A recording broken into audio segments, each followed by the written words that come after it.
En el año 1981, un joven fue acusado de asesinato, con una defensa insólita y una alegación tan aterradora que muchos no sabían si tomarla en serio: posesión demoníaca. Este no fue un juicio común. Se trató del primer caso en la historia donde se intentó probar la posesión como eximente de responsabilidad criminal. Hoy, en Crímenes del Mundo, vamos a desentrañar los misterios detrás del juicio de Arne Jonsson. ¿Realmente fue poseído por un demonio? Acompáñanos en esta historia llena de controversia, miedo y lo inexplicable.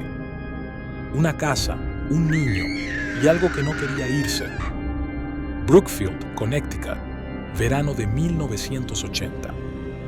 A simple vista, era un vecindario tranquilo, uno de esos lugares donde la gente deja la puerta sin cerrar, donde todos se saludan por su nombre y el ruido más fuerte es el ladrido de un perro.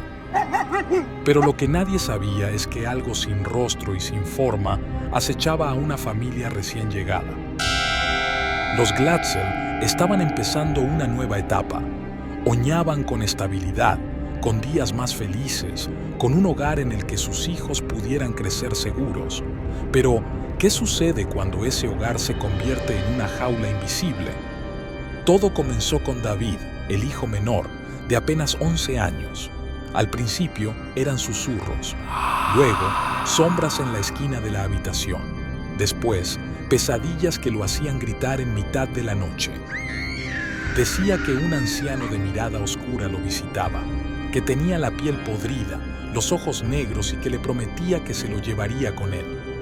La familia, al principio, pensó lo mismo, pero los días pasaban y David no mejoraba. Se comportaba como si fuese otra persona. Decía palabras que nunca había aprendido.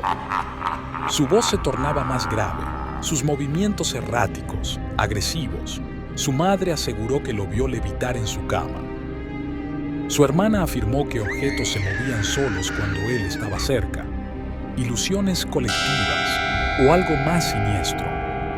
David no era el mismo niño que había corrido por el jardín el primer día. Algo lo había invadido, algo que no quería irse. Y en su desesperación, los Glatzel recurrieron a los únicos que creían tener experiencia enfrentando lo imposible. Los Warren entran en escena. Ed y Lorraine Warren, una pareja tan célebre como polémica. Él, exmilitar convertido en demonólogo. Ella, una clarividente autoproclamada con sensibilidad espiritual desde la infancia. Para muchos, eran pioneros en el estudio de lo paranormal. Para otros, oportunistas hábiles con buen ojo para los titulares. Pero lo cierto es que, donde iban, el misterio los seguía. Cuando los Warren llegaron a la casa de los Glatzel, lo que encontraron fue, en palabras de Lorraine, una presencia verdaderamente maligna, una de las más peligrosas que habíamos sentido. David fue examinado por ellos durante varias sesiones.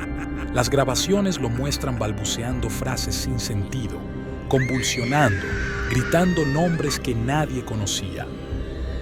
Según Ed, el niño estaba poseído por no uno, sino decenas de demonios. Lorraine afirmó haber visto sombras que se deslizaban por la casa, cruces volteadas, puertas que se cerraban solas. ¿Eran simples fenómenos eléctricos? Fue durante uno de estos rituales cuando Arne Cheyenne Jonsson, el novio de Debbie, la hermana de David, hizo algo impensado: retó a los demonios.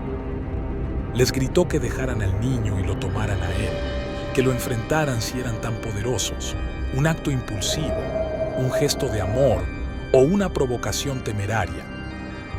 A partir de ese momento, según relataron tanto los Warren como la propia familia, Arne comenzó a cambiar. Empezó a tener lagunas mentales. Se quedaba quieto durante largos periodos, como si su mente estuviera lejos. Dijo haber visto el mismo anciano que atormentaba a David. Soñaba con ojos rojos, con un pozo oscuro que lo llamaba por su nombre. Pero lo más inquietante fue lo que dijo una noche: ya no estoy solo en mi cuerpo. Era un caso de autosugestión. ¿Una secuela psicológica tras presenciar semanas de rituales, miedo y tensión? ¿O realmente el mal había aceptado su nueva morada? Lo cierto es que en pocos meses alguien moriría, y el responsable, según diría la defensa, no era Arne, sino lo que lo poseía. Un crimen inexplicable. 16 de febrero de 1981, una fecha que Brookfield jamás olvidaría. Era una tarde común en la vida de Arne Cheyenne Johnson, o al menos eso parecía. El joven de 19 años trabajaba como asistente de peón de mantenimiento y vivía con Debbie Glatzel, su prometida, en un pequeño departamento proporcionado por su arrendador y jefe, Alan Bono, un hombre carismático pero temperamental. Ese día habían salido a almorzar, estaban bebiendo vino, charlando. Según testigos, había un ambiente tenso, pero nada fuera de lo normal, hasta que, de un momento a otro, algo estalló. Una discusión, voces elevadas, y luego un silencio extraño, casi irreal.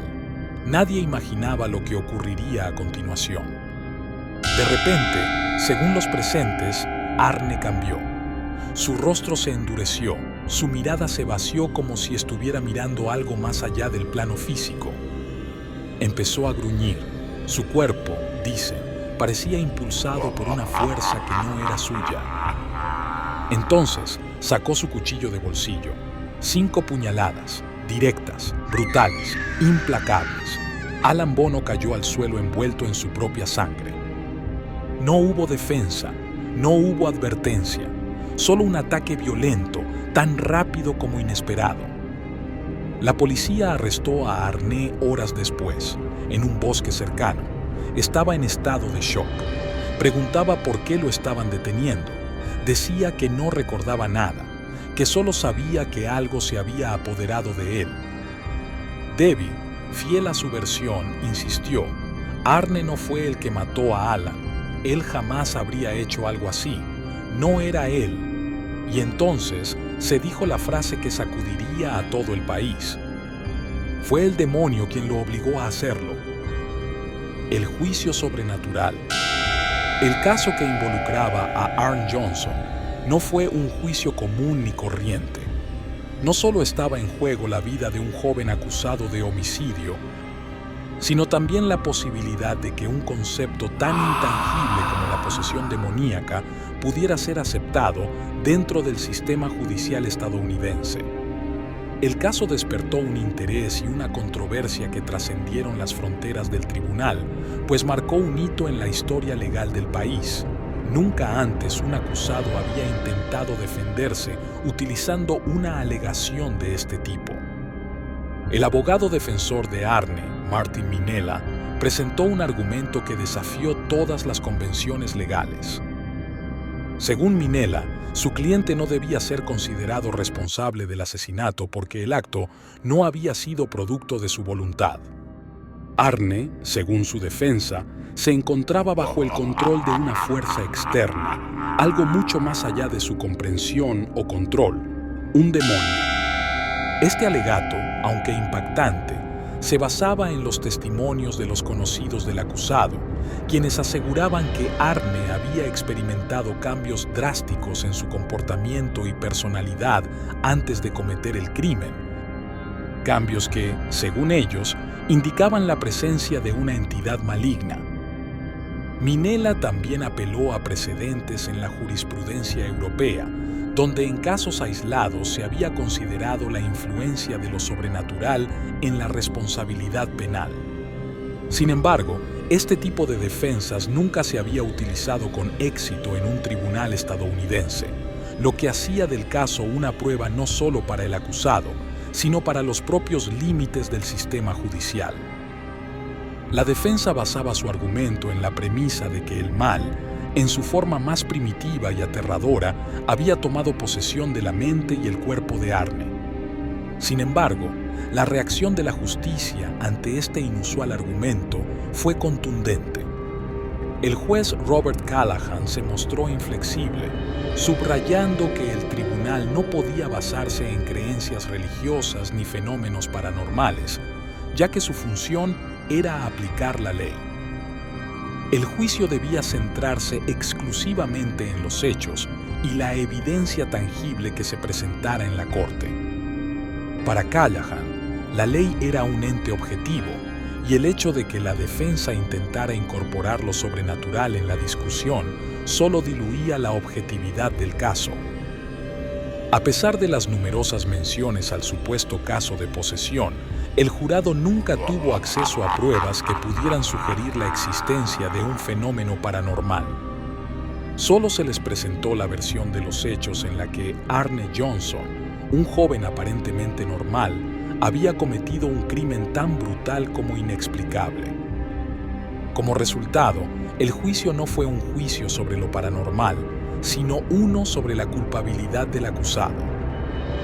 El jurado, sin evidencia convincente que demostrara la posesión demoníaca, concluyó que Arne debía ser responsable del homicidio en primer grado. Fue condenado y sentenciado a entre 10 y 20 años de prisión, aunque cumpliría solo 5 años de su condena. A pesar de la sentencia, la historia del juicio no quedó atrás, sino que se convirtió en un fenómeno mediático que continuó evolucionando en el imaginario colectivo, transformándose en una leyenda. ¿Quieres conocer otra historia con intriga? Pues te invito a que conozcas al asesino del Zodiaco. No te dejará indiferente. ¿Una posesión real o una estrategia desesperada? El caso de Arne Johnson ha sido interpretado de muchas maneras a lo largo de los años, pero pocas historias de crímenes han generado tanta controversia, misterio y división de opiniones. Para algunos, la alegación de posesión demoníaca parece una simple estrategia de defensa desesperada, un intento por parte de los abogados de eludir la responsabilidad penal utilizando la fascinación cultural por lo paranormal. En este sentido, se puede argumentar que la defensa apeló a la superstición y el miedo social para sembrar la duda en el jurado y desviar la atención de los hechos concretos. Los escépticos señalan la falta de pruebas científicas contundentes y afirman que no hay evidencia médica ni psicológica que respalde la afirmación de que Arne Johnson fue realmente poseído. Además, muchos críticos aseguran que el testimonio de los Warren, así como los relatos sobre los exorcismos, fueron manipulados o exagerados. Los informes sobre el caso fueron teñidos por las declaraciones dramáticas de los involucrados, lo que llevó a algunos a cuestionar si los testimonios de los testigos fueron más producto de la sugestión o el miedo que de una verdadera experiencia sobrenatural. Las grabaciones y los diarios mencionados por los Warren, en los que se documentaba la supuesta posesión y los exorcismos, no pudieron ser validados por expertos independientes, lo que alimentó aún más la duda sobre la veracidad de las afirmaciones. Sin embargo, para muchos, el caso de Arne Johnson sigue siendo una advertencia sobre los límites de nuestra comprensión del mal. La declaración de Lorraine Warren, quien insistió hasta el final de su vida en que el demonio había dejado a David y se había trasladado a Arne, mantiene viva la llama de la controversia. Según los Warren, no se trataba de una estrategia legal, sino de un fenómeno genuino, un enfrentamiento entre el bien y el mal en el plano físico.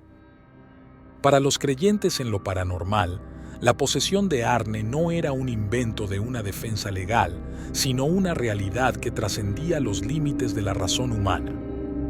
Algunos incluso han argumentado que el caso refleja una lucha espiritual más profunda que no puede ser entendida solo a través de la lente de la ley o la ciencia.